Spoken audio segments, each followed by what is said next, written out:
டிவில பிரபலமான ஒரு சீரியல் தான் சிறகடிக்க ஆசை. ரசிகர்களுக்கு மத்தியில பெருசா கவரப்பட்ட இந்த ஒரு சீரியல்ல அருண் அப்படிங்கிற ஒரு கதாபாத்திரத்துக்கு அம்மாவா நடிச்சுட்டு வந்தவங்க தான் ராஜேஸ்வரி.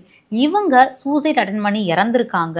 அதாச்சும் இவங்க கிட்டத்தட்ட 24 வருஷத்துக்கு முன்னாடி சதீஷ் அப்படிங்கிறவர காதலிச்சு திருமணம் பண்ணிக்கிட்டாங்க. இவங்களுக்கு ஹேமந்த் அப்படிங்கிற ஒரு பையனும், தனி அப்படிங்கிற ஒரு பெண் குழந்தையும் இருந்துட்டு இருக்காங்க. இந்த ஒரு நிலையில குடும்பத்துல சில பிரச்சனைகள் தொடர்ந்து சமீப காலமாவே நடந்துட்டு வந்துட்டு இருந்திருக்கு. குறிப்பா அவங்களுடைய ஹஸ்பண்ட் கூட நிறைய பிரச்சனைகள் வந்துட்டு இருந்திருக்கு. இந்த ஒரு நிலையில இப்படிப்பட்ட ஒரு விபரீத முடிவை எடுத்திருக்காங்க.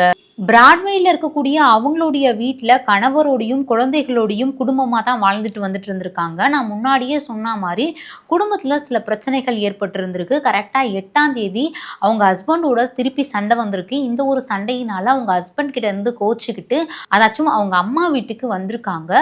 வந்ததுலருந்து தொடர்ந்து ஒரு 2 நாளாவே பயங்கர டிப்ரஷன்ல இருந்ததா சொல்லப்பட்டுட்டு இருக்கு. ஸோ இந்த ஒரு நிலையில அவங்க அம்மாவுடைய பிபி மாத்திரைகள எடுத்து சாப்ட்டுருக்காங்க. சாப்ட்டு அங்கேயே வீட்லயே மயக்கம் அடைஞ்சு விழுந்துட்டும் இருக்காங்க. ஸோ இத கொஞ்ச நேரம் கழிச்சு அவங்களுடைய ரிலேட்டிவ் அக்கம் பக்கத்துல இருக்கிறவங்க எல்லாரும் பார்த்து அவங்கள கிண்டியில இருக்கக்கூடிய கவர்மெண்ட் ஹாஸ்பிட்டல்ல அட்மிட் பண்ணியிருக்காங்க.